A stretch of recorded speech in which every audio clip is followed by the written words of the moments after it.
Emmanuel de Chypre, la reprise de l'activité va dépendre de façon cruciale de la capacité et de l'envie aussi des Français de consommer.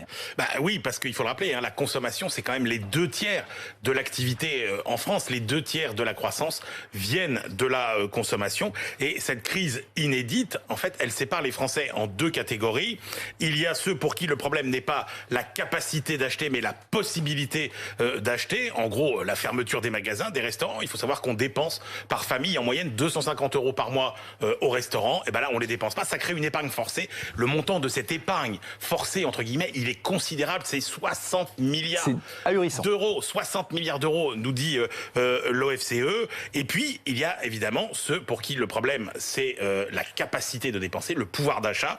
Et là, effectivement, cette crise du Covid-19, elle fait perdre du pouvoir d'achat. Alors, les études donnent des résultats variables, mais grosso modo, il y a entre 3 et 6 Français sur 10 qui ont déjà perdu du pouvoir d'achat à cause de cette crise. Mais est-ce que vraiment, à l'issue de la crise, il faut s'attendre à une explosion de la consommation ou plutôt à une reprise progressive? Non, il n'y en aura pas de grands jours de la consommation avec le déconfinement, ce sera progressif, parce que on nous parle beaucoup de guerre. Oui. Mais la différence avec la guerre, c'est que là, on ne va pas signer d'armistice après laquelle on est sûr que la guerre sera terminée et que tout redeviendra comme avant. Il va y avoir longtemps des doutes sur le risque que le virus revienne, donc des risques et des craintes sur un possible reconfinement. Et puis surtout, il y a beaucoup de Français qui ont peur pour leur emploi, une fois le chômage partiel terminé. Glassdoor nous dit par exemple qu'il y a 30% des Français qui ont peur de perdre leur emploi. Et d'ailleurs, on voit bien, là, l'envie, c'est plutôt l'épargne. Oui, il en fait l'écureuil. Ce qu'on met sur les livrets A ou ce qu'on met sur les livrets de développement durable, c'est des sommes qu'on n'a jamais vues depuis la crise de 2009. À la sortie du confinement, ils vont dépenser de l'argent pour quoi, les Français ?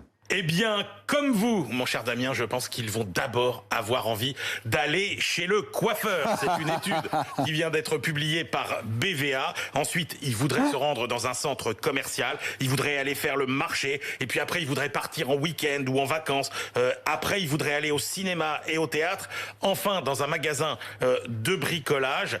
20% sont prêts à retourner dans les hôtels, restaurants dès la mi-mai. 65% dès la mi-juin. Et il y en a même 20% qui disent qu'ils auraient envie d'aller davantage au restaurant ou en week-end dans les hôtels qu'auparavant. On n'en est pas encore là.